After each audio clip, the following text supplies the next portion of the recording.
Hello tanks and tankettes, just a short little video I decided to bash out today about the conference yesterday regarding the upcoming Sandbox server for World of Tanks. Now, if you are maybe completely out of the loop, you will have missed that there's been a couple of articles on the portal referencing this, and that there have been references going back over the last, I don't even know how many months, but a while now, about Balance 2.0, this kind of grand rebalancing of everything that Wargaming want to do with World of Tanks. Now, I think just off the top of my head, I'm going to say I think this is part of the natural life cycle of a free-to-play game, at least one that Wargaming, or well, the publisher, Wargaming in this case, wants to keep going, because World of Tanks still makes a fair amount of money for Wargaming. We don't get published anymore those figures of, you know, we had X million accounts active this year, and, you know, this many simultaneous active accounts on the RU server and that kind of thing. It's been a while since they've published any kind of stats like that, so my guess is that there just haven't been any nice big numbers for them to actually talk about. So either it's kind of plateaued a bit, or else the actual like the new sign-ups have started to decline a bit, and maybe there are fewer older players sticking around as well. So the fact that they're doing this major refresh, and it's more with the vehicle balance than the actual nuts and bolts of the game, it says to me that, you know, they've got an interest in keeping World of Tanks going for a while yet, and this is part of that process. So as much as we like to complain about some things in World of Tanks, it's not like they aren't unaware that games of this nature need to adapt, they need to change over time. You can't just be static and doing the same thing forever and ever, because if we still had the same World of Tanks that we had 4 years ago, I don't think it would be where it is now. So what the conference call specifically was about was the Sandbox server, where they're going to test out this Balance 2.0 stuff. And it was actually much more about the Sandbox server itself than Balance 2.0, but we did pick up some kind of information around the edges as well. And although there was one or two things I was disappointed about, I mean, they're not going to test out +1 matchmaking, for instance, which was a question I asked. It does still sound like there are a lot of things on the table. Now, they were quite specific in saying several times that there's only kind of so much they're willing to change. There are certain core aspects of World of Tanks that clearly they've drawn a ring around, and that those are always going to be there, or at least they'd be very, very reluctant to look at changing those. But basically the purpose of the Sandbox server itself will be to test these kind of bigger changes, the more mechanical stuff, alongside this great big rebalance, because of course at the moment you get test servers before each patch, which are kind of a little sort of, they're a live test basically of the new stuff to do any last minute bug catching that they may have missed in the Q&A, which does sometimes happen, as we all know. But for the really big changes, they don't have anything currently in place for that.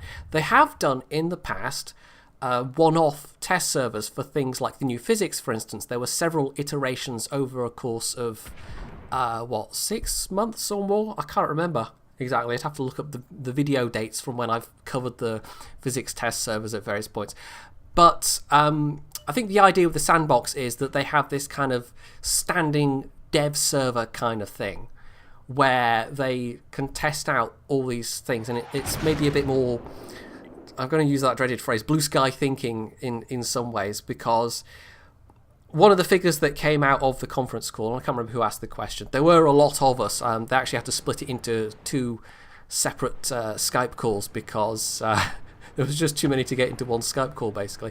But yeah, one of the figures that came out was that they aim for around about 70% of the stuff that they're going to test on the Sandbox to actually then make it to the live server.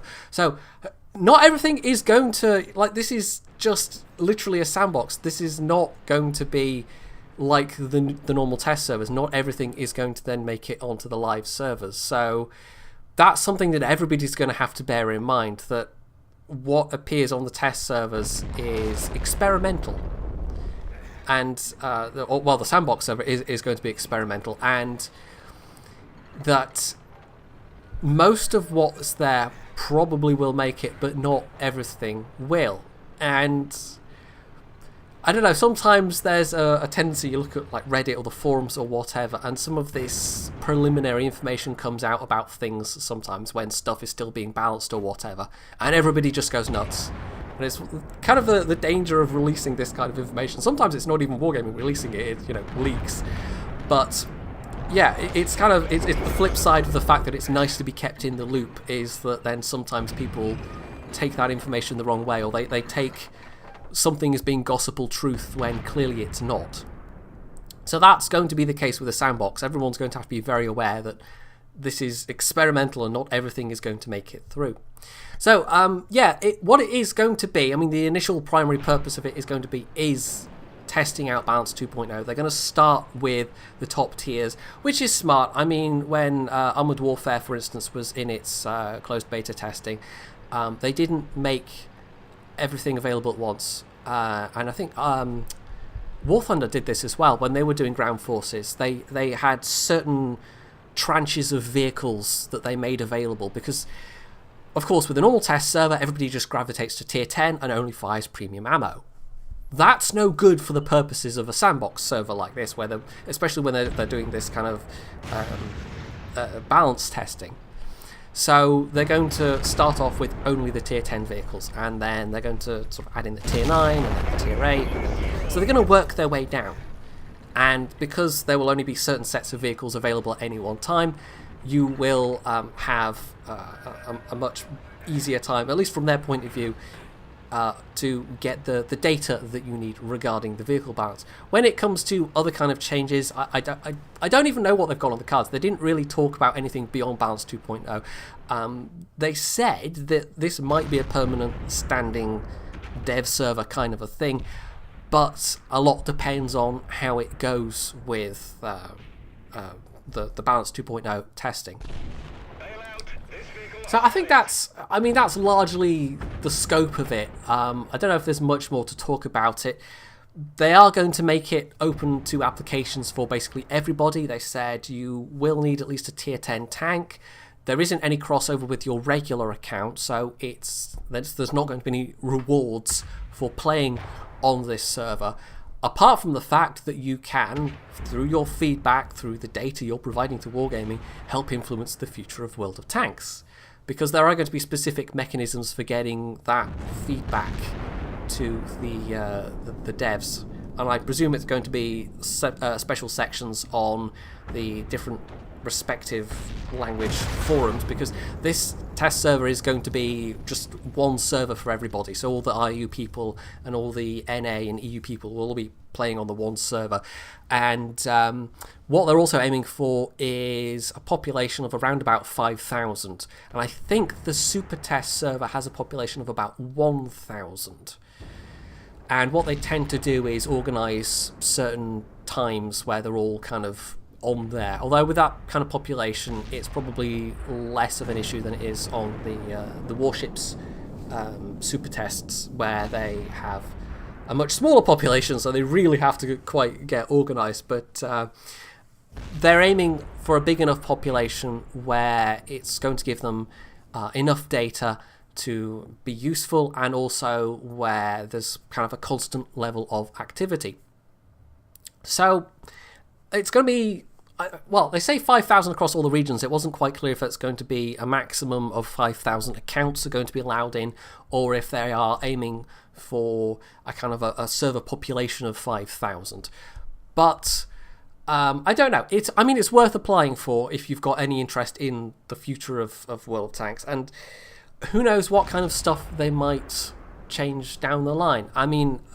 There definitely won't be +1, -1 unless somebody somewhere high up has a real change of heart. But I kind of got the impression that they might look at other matchmaking changes, that they might do other things. And of course, one of the things around Balance 2.0 is that hopefully it will smooth things out.